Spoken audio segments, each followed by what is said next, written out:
আপনারা যদি আয়নাগর কি আসলে জানতে চান তাহলে বড় বড় বড় যদি আপনাকে যে কি বলে কন্টেইনার আছে না, লোহার কন্টেইনার দেখেন জাহাজে যায়, ঠিক ওইরকম যদি আরও লম্বা করেন, অন্ধকার করে রাখেন, যে ওটা ভিতরে যা থাকে ঠিক আয়নাগর তাই ছিল।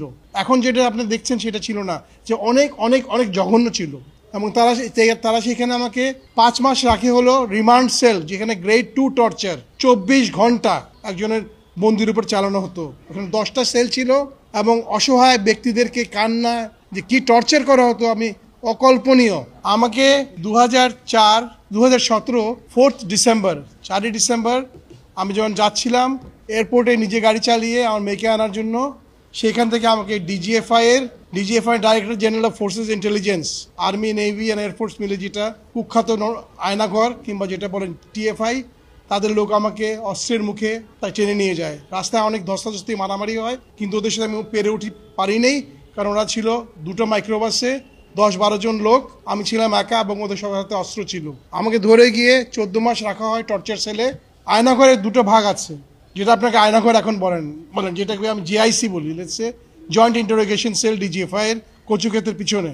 আপনারা বাই দিস টাইম সবাই জানেন, এবং আমার দুর্ভাগ্য যে আমি দেখতে পারিনি, কিন্তু যেটা আমি দেখেছি টিভিতে যে তার বোধহয় 40 ভাগ তার ডিস্ট্রয় করে দিয়েছে। আমার সবচেয়ে খারাপ লাগে, সবচেয়ে অবাক লাগে যে আমি সেনাবাহিনীতে যখন ছিলাম ক্যাপ্টেন হিসেবে চাকরি আমি অবসর করি, মানে আমাদের শহীদ প্রেসিডেন্ট জিয়াউর রহমান ওনাকে সেনেট করার পর আমি চাকরি ছেড়ে দিই। এবং তারা যেই কর্মকর্তারা আমার সাথে চাকরি করেছে এবং বিদেশে দেশে, সেই ব্রিগেডিয়ার, সেই কর্নেল, তারাই অবসর নিয়ে আমাকে যে অমানসিক অত্যাচার করতো, যেটা কি মানুষ, এটা কি মানুষ না?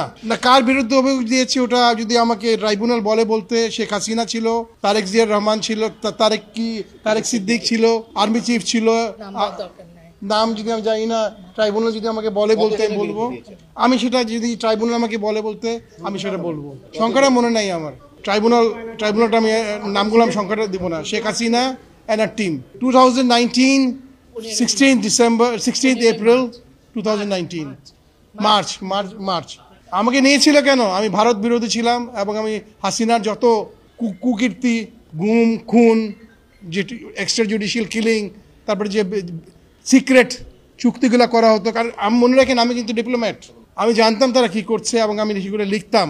তারা আমাকে অনেক ওয়ার্নিং দিয়েছে লেখা বন্ধ করো, আমি বলছি না, আমার কলম আপনারা বন্ধ করতে পারবেন না, সেই জন্য আমি লিখতাম। সেই লেখার জন্য আমাকে তারা বলেছে এখন দেখি আপনাদের কলমের জোর বেশি না আমাদের অস্ত্রের জোর বেশি। আমি চাই সৎ বিচার। আমি তো শুধু আমি না, আমার মতো হাজারো লোক ছিল।